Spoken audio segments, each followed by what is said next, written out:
Hey, subscribers! Happy Monday night.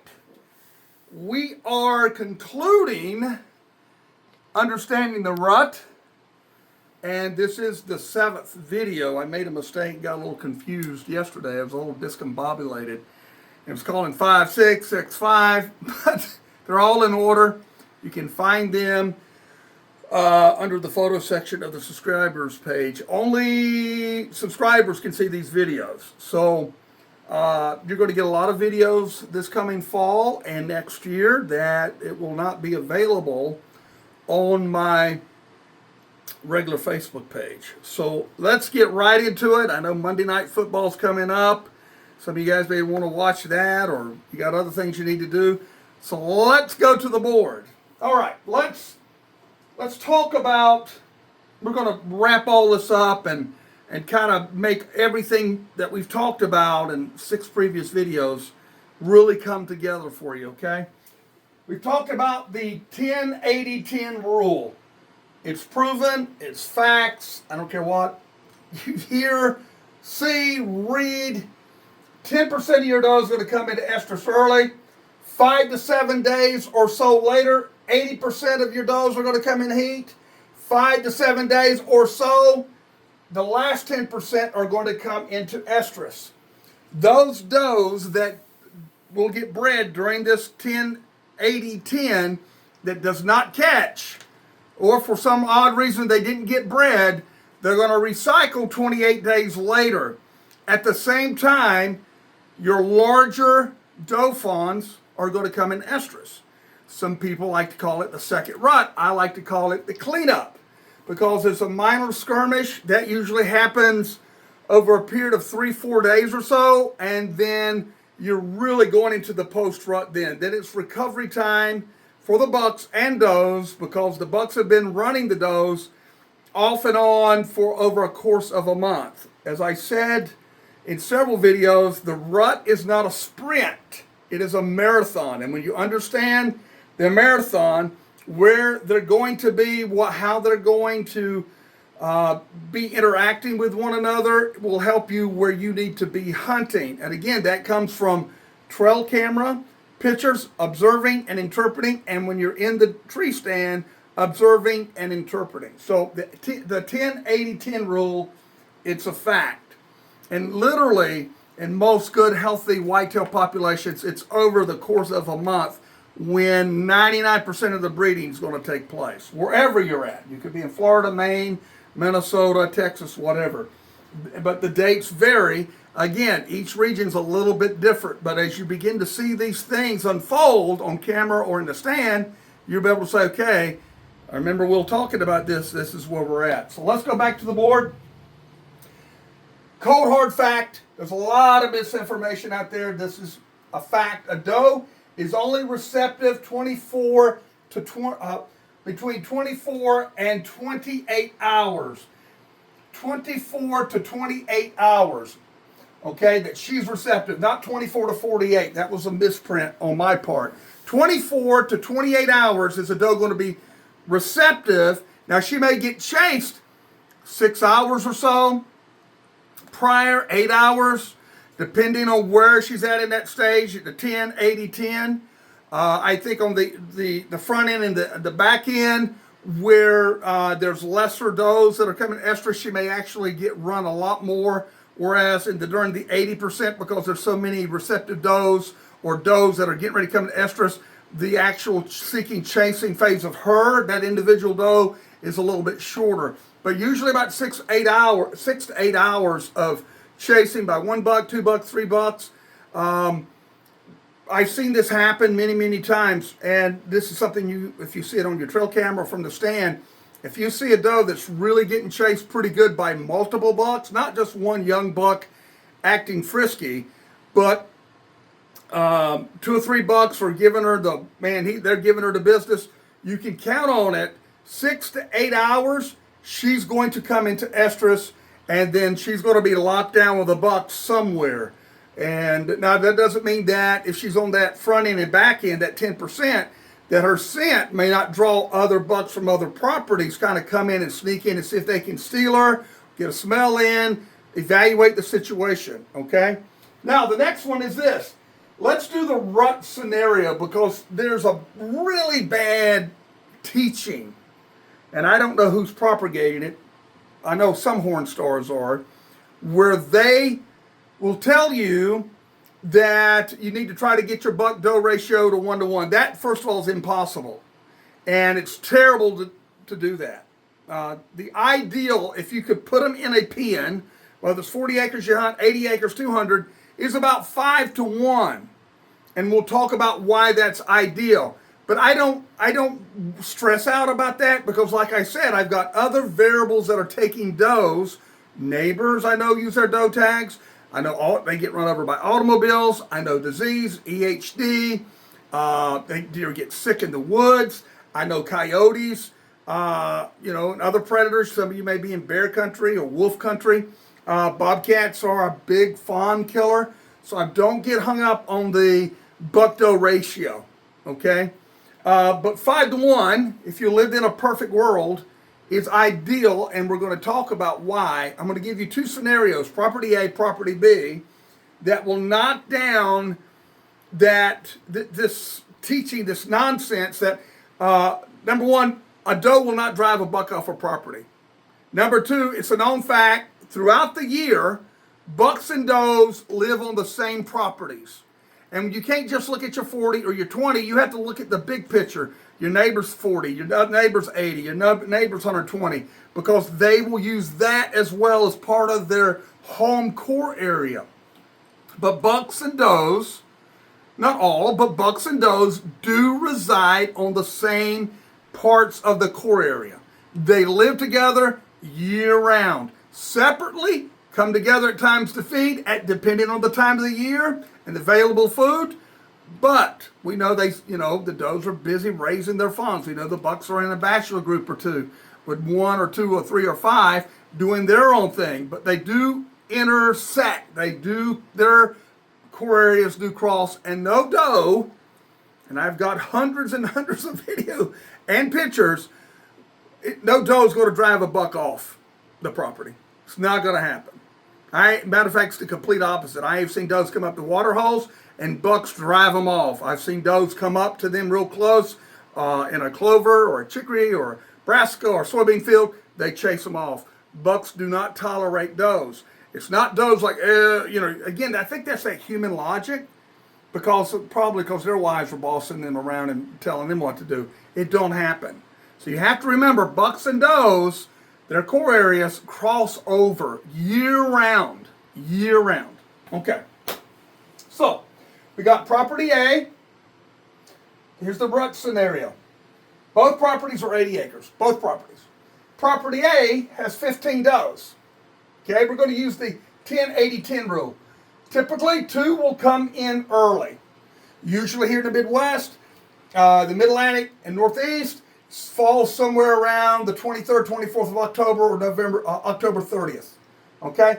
2 are going to come in early. Well, you know what that's going to do, right? That's going to get a lot of bucks' attention. Young bucks, middle-aged bucks, mature bucks if there's any around. Okay? Then, during the main breeding cycle, that 80%, 11 does are going to come in during the peak breeding. That's what that 80 is. 10-80-10. Then on the tail end, again, these are about 5-7 days spaced apart. Again, depending on where you live, your terrain, how far the deer live from each other, as well as your deer density. So 2 will come in at the end. So property A is what I shoot for. That's what I want. I want does, man. He who has the food has the does. He who has the does has the bucks. We're going to talk about why. Now, we got property B, my neighbor over here. He's shooting all the does he can, using all his doe tags. He's only got 6 does. He's right next to me across the field, quarter mile up the road or whatever. He's got 6 does. 1 of them are going to come in early, if we go on the percentages. 3 to 4 are going to come in during the peak, that 80%. 3 to 4 are going to come in during the peak breeding. And then there's going to be 1 come in at the end. Now, you tell me, looking at this, knowing the 10-80-10 rule and everything we've talked about, who is going to have the most buck activity? His does, especially that 3 to 4, are going to get bred in a matter of a couple of days.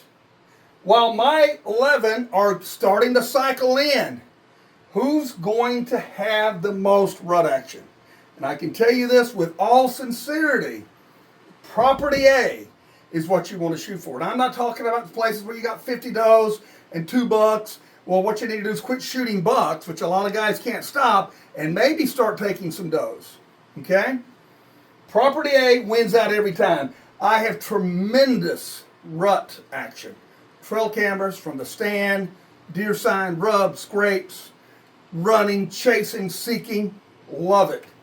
So you tell me on paper, 2, 11, 2, 1, 3, 1.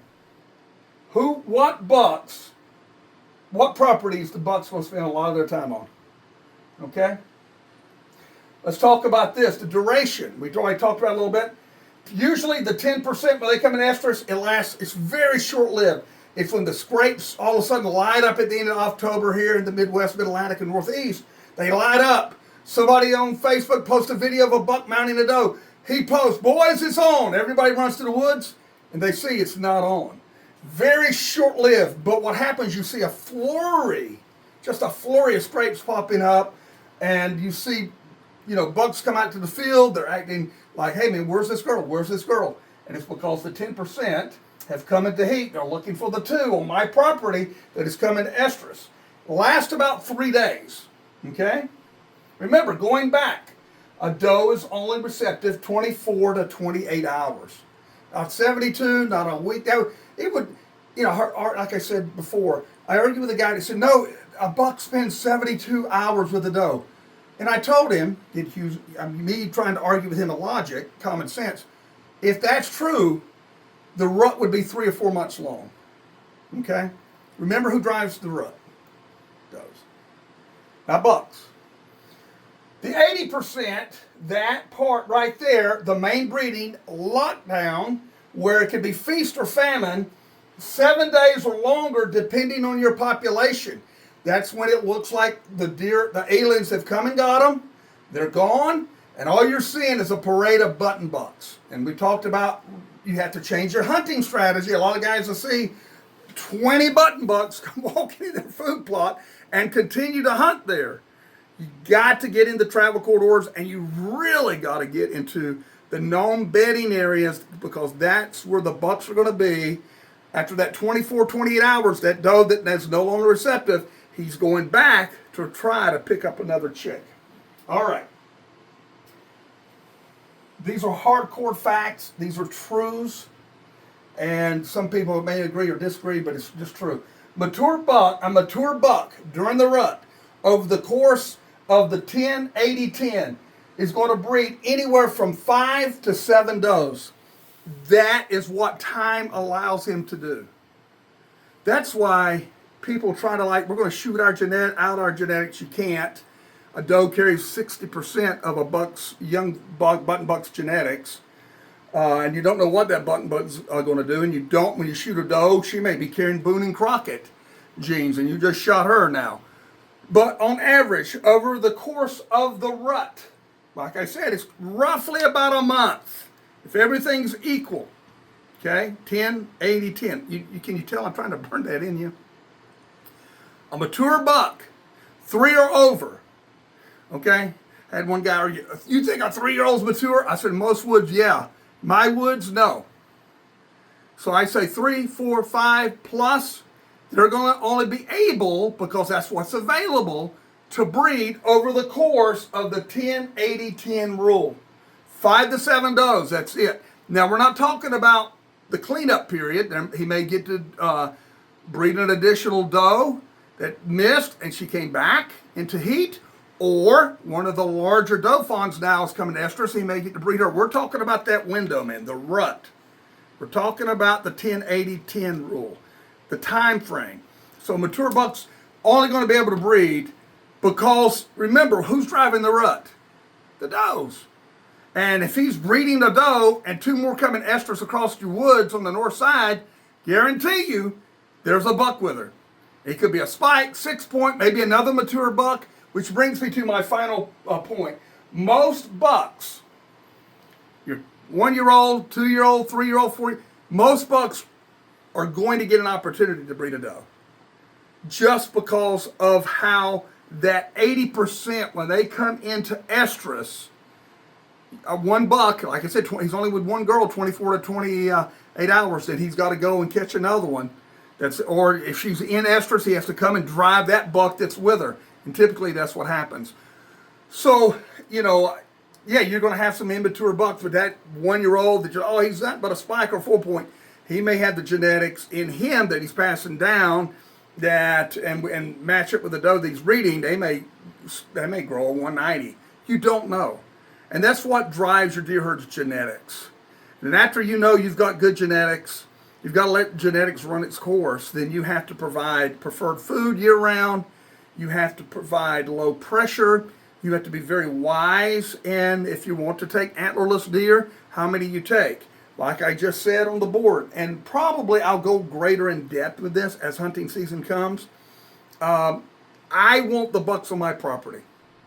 And I'll close with this old story I always tell you. When you were a young man, when I was a young man, and you got out with your buddies, and hey, let's go to Bar Jimmy's, and you walked in, and there's 6 guys to 1 girl. No, we're not. We can go to Larry's. Larry's up the road has 5 girls to 1 guy, which gives us all a pretty good chance of at least getting a chance to buy a girl a drink, or get to talk to her, or get her phone number. So I hope this helped. It's a deep subject. It is a really deep subject, but I think hopefully I gave you enough that you can kind of start, like I said, the rut's like peeling an onion. You get one layer peeled, there's another layer. You peel that layer, there's another layer. But I appreciate your support. I so greatly appreciate you being a subscriber. There's going to be a lot of good videos, a lot of stuff that I'm not going to share on my public page that I will share with you as part of your subscription. In the middle of October, we'll have another drawing for great deer hunting gifts. Guys, have a great Monday night. I don't know who plays, but I'm going to sit down with the wife and dog, maybe watch a little football, or usually, as I always do, go to sleep. Have a great Monday night. I'll be here next time you come back. God bless.